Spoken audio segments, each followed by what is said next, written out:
तो ये टर्म है ट्रांसमिशन इम्पेयरमेंट। ठीक है, तो ट्रांसमिशन इम्पेयरमेंट कैसे आ सकता है, मतलब डेटा जब आप ट्रांसफर कर रहे हैं, ठीक है, तो उसमें कुछ इम्पेयरमेंट आ सकती है, मतलब कुछ दिक्कत आ सकती है, कुछ परेशानी हो सकती है, उसकी फॉर्म चेंज हो सकती है। उस चीज को बोलते हैं ट्रांसमिशन इम्पेयरमेंट। ठीक है, इम्पेयरमेंट आ कैसे रही है कि सिग्नल जब ट्रेवल करता है ट्रांसमिशन मीडियम से, जो कि परफेक्ट नहीं होते, परफेक्ट नहीं होते का मतलब, अब जैसे मान लीजिए आप कर रहे हैं किसी से ट्रेवल डेटा, तो वो कहीं ना कहीं तो थोड़ी एनर्जी कंज्यूम कर रहा है, तो थोड़ा कम हो जाता है सिग्नल की स्ट्रेंथ। हो किसकी वजह से रही है, मीडियम की वजह से। आकांक्षा, तो ये चीज क्लियर हो रही है आपको? भाई कोई एक तो अनम्यूट कर लो खुद को। हाँ सर। हाँ सर। ठीक। अब इसमें कौन कौन सी इंपेयरमेंट आ सकती हैं सिग्नल में, वो तीन तरीके की हो सकती है। इंपेयरमेंट के कारण क्या हो सकते हैं, या तो एटेन्यूएशन की वजह से आएगी, या डिस्टॉर्शन की वजह से, या नॉइस की वजह से। मैंने आपको बताया एक जिटर नाम की प्रॉब्लम, वो है, वो भी इंपेयरमेंट, बट वो प्रॉब्लम मीडियम की वजह से नहीं आ रही। ठीक है, तो जिटर भी आगे पढ़ना, इन दोनों के क्वेश्चन बहुत ज्यादा बन जाते हैं विद देयर डेफिनेशन, जैसे डेफिनेशन के बेसिस पे। जैसे अब एटेन्यूएशन का मतलब क्या होता है बच्चों, एटेन्यूएशन, ये लाइन ही बस इतनी इंपॉर्टेंट है, इतनी से ही क्वेश्चन बन जाता है। इंपॉर्टेंट क्या, वेरी इंपॉर्टेंट है। एटेन्यूएशन का मतलब होता है loss of energy. Loss of energy क्या हो रही है, जैसे मान लो सिग्नल आपका ये गया, ट्रांसमिशन मीडियम में होके जा रहा है, पॉइंट वन पे सिग्नल की स्ट्रेंथ ये थी, ओरिजिनल ये था, मगर यहां तक पहुंचते पहुंचते सिग्नल वीक हो गया। फिर हमने राउटर या कोई एम्पलीफायर लगाया और दोबारा से इसको ओरिजिनल फॉर्म में लेके आए। तो ये हो किसकी वजह से रहा है प्रदीप, किस वजह से ये सिग्नल वीक हो जा रहा है? हीट की वजह से। जब ट्रैवल कर रहा है, देखो जैसे यहाँ पे कि सम ऑफ द इलेक्ट्रिकल एनर्जी जो सिग्नल में कन्वर्ट हो जाती है हीट में, तो उसको कंपनसेट करने के लिए हम एम्पलीफायर लगा लेते हैं, उसको वापस से ओरिजिनल फॉर्म में कन्वर्ट कर देते हैं। तो क्वेश्चन क्या इंपॉर्टेंट है, जैसे ये लिखा आ जाएगा लॉस ऑफ एनर्जी इज, तो एटेन्यूएशन, नॉइस, या आपका मान लो जिटर आ जाए, या कुछ और दे दे। क्लियर हो गया, एटेन्यूएशन किस में आएगा, बोलिए। जी सर। ठीक है, तो हम्म, क्या, कुछ नहीं सर। इसके बाद तुम्हारा है डिस्टॉर्शन। डिस्टॉर्शन बच्चों किस सिग्नल में आता है, ये जनरली, अब देखो ये क्वेश्चन ऐसे बन सकता है कि सिग्नल अगर चेंज कर ले इसकी फॉर्म या शेप की, ठीक है, impairment in which signal changes it's form और शेप, जिसमें उसकी फॉर्म या शेप ही चेंज हो जा रही है, उसको क्या बोलते हैं?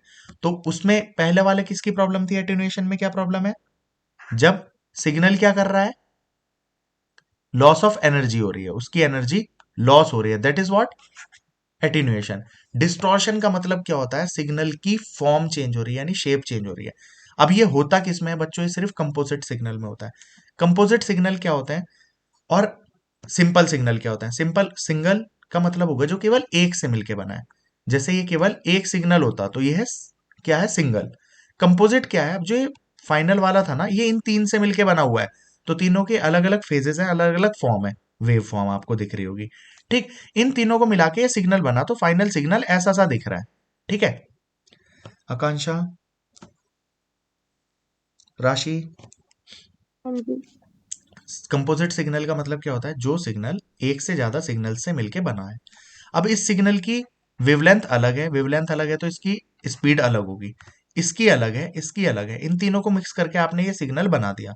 ठीक है, अब मान लीजिए हमारे जो जिससे ट्रेवल कर रहा है ट्रांसमिशन मीडियम से, वहां पे हम मान रहे हैं कि अभी इसमें कोई लॉस ऑफ एनर्जी नहीं हो रहा, या थोड़ी ही डिस्टेंस पे मान भी लीजिए कि इतनी डिस्टेंस तक तो इसमें नहीं होता, मान लो 200 मीटर जाना है, 200 मीटर तक कुछ नहीं हो रहा मान लीजिए, हम 10 बेस 5 यूज कर रहे हैं, तो 10 बेस 5 में तो 500 मीटर तक भी सिग्नल की स्ट्रेंथ सेम रहेगी। क्लियर है आकांक्षा? अब जब ये यहां से चीज ट्रेवल करके कहां जाएगी, अभी 200 मीटर ही पहुंची, लेकिन सिग्नल तीनों अलग अलग टाइप के थे। अब अलग अलग टाइप के होंगे तो क्या इनकी प्रोपगेशन स्पीड अलग अलग होगी कि नहीं? मान लो ये बहुत तेज भागता है, ये थोड़ा हल्के भागता है, और ये बहुत हल्के भागता है, तो ये 200 मीटर तक भी इनमें थोड़ा डिफरेंस आ जाएगा कि नहीं आ जाएगा? हाँ जी। अब जो डिफरेंस आ जाएगा, मतलब ये जो सिग्नल लगा होता है टाइम जीरो से शुरू हो रहा है, फिर 1 सेकंड पे कहाँ है, 2 पे कहाँ है, 3 पे कहाँ है, ऐसे। अब मान लो ये तो अपनी जगह पे था अभी, लेकिन इसकी स्पीड अलग थी, तो देखो इसके फेजेस बदल गए, अगले वाले के भी फेजेस बदल गए, ये अलग अलग टाइम पे पहुंच रहा है ना सिग्नल। तो जब ये रिसीवर के एंड पे आ रहा है, तो यहाँ पे क्या हो रहा है, आप इसकी शेप देखें ओरिजिनल सिग्नल की, इसके जैसी नहीं है। रीजन क्या है, क्योंकि जो तीनों सिग्नल्स थे उनकी स्पीड अलग अलग थी, वो अलग अलग टाइम पे यहाँ पे पहुंचे। तो यहाँ पे जो शेप चेंज हुई है ये due to loss of energy नहीं हुई है। ये किसकी वजह से हुई है? कंपोजिट सिग्नल में जब वो अलग अलग से मिलके बना है तो सबकी स्पीड, प्रोपगेशन स्पीड अलग अलग है। अब वो अलग अलग टाइम पे वहां पे पहुंचेंगे तो शेप में तो चेंज हो जाएगा ना। क्लियर हुआ? जी। ठीक। तो यहाँ पे इसने बोल ही रखा है किस में हो रहा है, देखो फेजेस की वजह से हो रहा है। यहाँ पे हमने लॉस ऑफ एनर्जी या कुछ नहीं हुआ। तो the shape of the composite signal is therefore not the same, क्योंकि अलग अलग टाइम पे वो पहुंचे हैं। ठीक है, क्लियर हो गया डिस्टॉर्शन? तो आपके लिए इंपॉर्टेंट क्या है? एक तो शेप में चेंज हो रहा है, और किसकी वजह से चेंज होता है बच्चों? केवल कंपोजिट सिग्नल में होगा, ये सिंगल वाले में नहीं होगा। भाई सिंगल वाले में क्यों होगा आकांक्षा? अगर यही भागने वाला है तो जिस भी हिसाब से पहुंचेगा यही पहुंचेगा, तो जहां तक भी जाएगी इसकी जी। वेव फॉर्म तो सेम ही रहेगी। बट हो क्या सकता है, जब ये आगे पहुंचे जहां पे, वो थोड़ा डिस्टेंस के बाद इसकी लॉस होना शुरू हो जाए, दैट इज एटेन्यूएशन, वो डिस्टॉर्शन नहीं है। डिस्टॉर्शन हमेशा किस में होगा? जब आप कंपोजिट सिग्नल में होंगे। कंपोजिट। क्लियर हो गई होगी ये बात। इसके बाद आता है नॉइस। नॉइस होती है बच्चों कोई एक्स्ट्रा, मतलब किसी और, नॉइस का मतलब हमें पता है, जैसे अभी हम यहाँ शांत वातावरण में पढ़ रहे हैं, आपको मेरी आवाज सिंपल सुनाई दे रही है, बट यहाँ पे भी बहुत सारी बसेस चल रही होती, कुछ चल रहा होता, तो हमें नॉइस में बार बार, मतलब मेरी आवाज आपको क्लियर नहीं होती, उसमें एक्स्ट्रा एडिड जो साउंड जा रही है वो चीज क्या कहला रही है? नॉइस कहला रही है। तो नॉइस का मतलब ही क्या है? जो एक्स्ट्रा चीज उसके अंदर ऐड हो रही है। ठीक है।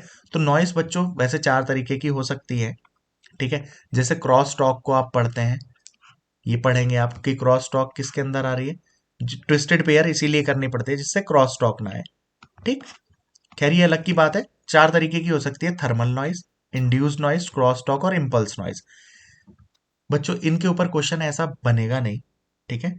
मतलब क्वेश्चन सिर्फ क्या बन सकता है? नॉइस क्या है? तो नॉइस क्या है? जो एक्स्ट्रा, मतलब जो हमारे क्या थे, जो हमने सिग्नल भेजा था उसमें कुछ एडेड सिग्नल्स और ऐड हो गए, that is noise, that's it. अब जैसे थर्मल नॉइस है, तो थर्मल नॉइस क्या आ रही है? रैंडम मोशंस ऑफ इलेक्ट्रॉन अगर इसमें कर रहे हैं तो वो उनकी मोशंस की वजह से कुछ एक्स्ट्रा सिग्नल आ जाता है, तो that is thermal noise. Induced क्या है? जैसे आप किसी मोटर वगैरह के बराबर में है, या किसी अप्लायंस, उस अप्लायंस के पास में, तो उससे जो नॉइस आ रही है उसको इंड्यूस्ड नॉइस बोलते हैं। ठीक है, क्लियर? जी। क्रॉस टॉक क्या है? एक वायर का दूसरी वायर पे जो असर होता है, इसलिए मैंने आपको बोला ना। अब ट्विस्टेड पेयर केबल में हम आप क्या करते हैं, दो केबल्स होती है, घर में भी हमने देखी है, एक रेड और ब्लैक। तो इन केबल्स को ऐसे ही नहीं होती है एक दूसरे के ऊपर, जी। ये इसलिए करके रखते हैं जिससे क्रॉस टॉक का इफेक्ट कम हो जाए। अगर आकांक्षा ये यहाँ पे होती और ये दोनों पैरेलल होती, तो ये इस पे कुछ इफेक्ट डालती, तो इफेक्ट डालती तो वो आगे आगे चलते चलते वो इफेक्ट बढ़ता चला जाता। तो उससे जो इन दोनों के बीच में है, मतलब जो ये डेटा ट्रांसफर कर रहे थे उनमें डिफरेंस आना शुरू हो जाता। इसे एक दूसरे के ऊपर कर देता है, तो मान लो प्लस माइनस, अगली बार ये ऊपर है ये नीचे, ये ऊपर ये नीचे, तो ये इफेक्ट को माइनस करते चले जाते हैं। कभी ये बढ़ा 5, तो अगली बार इसने 5 घटा दिया तो 0 हो गया ना दोबारा। फिर ये 5 बढ़ा तो इसने 5 घटा दिया, अगर इसको आप डिफरेंस में करके रखेंगे। वरना ये सामने पैरेलल चलती, तब इनका डिफरेंस बढ़ता चला जाता। क्लियर हो रही है? मान लो एक +5 कर रही है और एक -5, बट ये ऊपर नीचे होती रहेंगी, तो पहली बार ने इसने +5 किया, तो अगली बार जब ये ऊपर जाएगी -5 कर देगी, तो वो 0 हो जाएगा, फिर +5 -5, इसमें समझ लो बढ़ता चला जाएगा। ऐसे आप समझ सकते हैं। तो क्रॉस टॉक क्या इफेक्ट है? अब जैसे ये क्वेश्चन बन सकता है ना, कि एक वायर का दूसरी वायर के ऊपर जो असर होता है या जो नॉइस क्रिएट होता है उसको क्या बोलते हैं? चारों दे दे: induce noise, cross talk noise, impulse noise और थर्मल नॉइस। तो कौन सी नॉइस है? Cross talk. Cross talk. Induced कौन सी है? मोटर वगैरह की वजह से। ठीक है। इम्पल्स, इम्पल्स का मतलब, पल्स टॉफी भी खाते थे ना, अभी भी आती है पल्स। तो जब वो शुरू में एडवर्टीजमेंट उसका आया भी था कि बाल खड़े कर दिए एकदम, है ना, तो इम्पल्स वही है, एकदम सडन चेंज जो किसी चीज में हो रहा है। तो इम्पल्स, इन दोनों की डेफिनेशन इंपॉर्टेंट है बच्चों, क्रॉस टॉक की भी और इम्पल्स नॉइस की। तो इम्पल्स नॉइस क्या है? कि स्पाइक है, मतलब सिग्नल में बहुत हाई एनर्जी आएगी इन वेरी शॉर्ट टाइम। समझ रहे हैं? मान लीजिए सिग्नल ऐसे चल रहा है और कहीं ऐसा आ गया, तो ये क्या है? ये इम्पल्स नॉइस की वजह से आया, सिग्नल में सडन चेंज। क्लियर हुआ आकांक्षा? जी। तो आपके पास नॉइस देखो, मेरे हिसाब से तो इसलिए लास्ट वाली मैंने डाल दी थी स्लाइड, यहाँ पे सबकी तीनों की डेफिनेशन है, मेरे हिसाब से ये ही सिर्फ इंपॉर्टेंट है ना। बट मान लो आ गया कि एक वायर का दूसरी वायर के ऊपर असर, कौन सी नॉइस है? तो जब करा है, तो, तो नॉइस अगर आप चारों पढ़ भी लेंगे तो डिटेल में अगर कोई चीज याद हो जाएगी तो नुकसान थोड़ी हो जाएगा। समझ रहे हैं? और इतनी भी डिटेल में हम नहीं गए, ये चैप्टर आप पढ़ते बहुत बड़ा होता। मैंने शॉर्ट में सिर्फ उतना ही रखा है ना।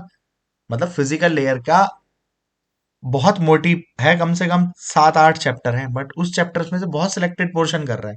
बहुत सिलेक्टेड में से भी आपको सिलेक्टेड लाइंस पढ़नी है केवल।